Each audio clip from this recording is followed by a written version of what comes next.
adlaw waya na sila ligo-ligo. Kay waya man puy agas-agas diri sa amo mga guys. So, karong adlaw mga guys, akong giligo ang akong mga chikiting duha ka buok. Si Fiang Fiang ug si Colette. Charot.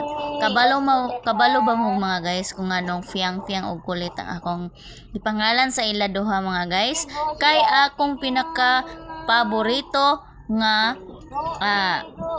sa PBB mga guys, sa Gen 11 PBB Gen 11 mga guys, ang paborito si Fiang Smith o si Colette Madalaw. So mao ni ang una na akong nairo mga guys, kining puti mga guys, si Cho. Si Fiang Fiang ang pinakauna nako nga iro. So 1 year na daini si Fiang Fiang mga guys, katong kuan mga guys, October. So kini si Colette mga guys, 2 months pa ni siya. So mao ni mga guys, ako na jong giligo mga guys, kay dali ra sila na nimaho mga guys, 3 days to 4 days dapat ako na jud ni silang ligoon mga guys. Kay grabe na manimaho ng iro, manimaho na gyud, grabe kakagwang. Di pareha ka nang imong ligoon jud mga guys, bakay humot ang imong iro. Bisag iro si dya mga guys, basta maligo nimo siya mga guys, kay grabe gajud kahumot. So mao ni siya mga guys, akong giuna di ay pagligo. Kining si Fiang Fiang, kining puti si Chu. Mix ko ani si dya. Si Chu mix kanang Chihuahua.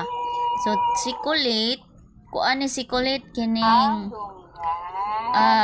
Chihuahua mix Pomeranian. So mao ni siya, puron sila mga mix mga guys. So kay waya man may bata mga guys, wala may anak sa ako ang kuan partner, morning na ngalaga na lang mig iro na lang in taon akong kalingawan mga guys. Kung dili ko mag-vlog, dili ko mag-Facebook or TikTok, ang mga iro jud akong kalingawan mga guys. So mao ni mga guys, wither ra po ning isa na si Fiang Fiang ligoon mga guys, kay grabe gajud ni siya katalawan pud og tubig, pero og imo na siyang masabunan mga guys, magpuyo na siya. Pero pag mahuman na po ni magsabon, imo na pong bubuan og tubig, grabe po siya kaduhag, kandingon ni siya mga guys.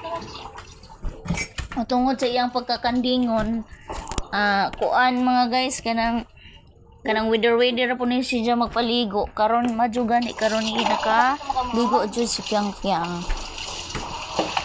So mao na ni mga guys, na tagdugay jud nako ligoon ang mga iro, kay dili man kuno pwede sad og imuhang inadlawon pagligo ang mga iro, kay magkasakit man kuno ang iro ana o magsigig basa daw og tubig.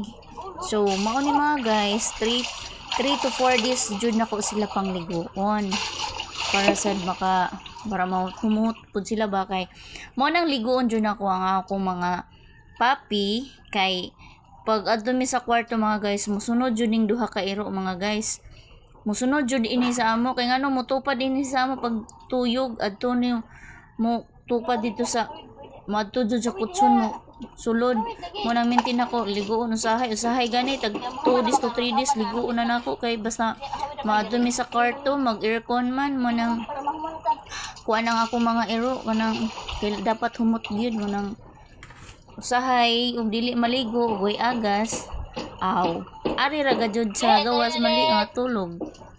So mao na ni si Colette mga guys, mao jud ni pinaka kuan pud mga guys, kanang pinakatalawan na ligoon si Colette. So mao to mga guys, thank you so much for watching.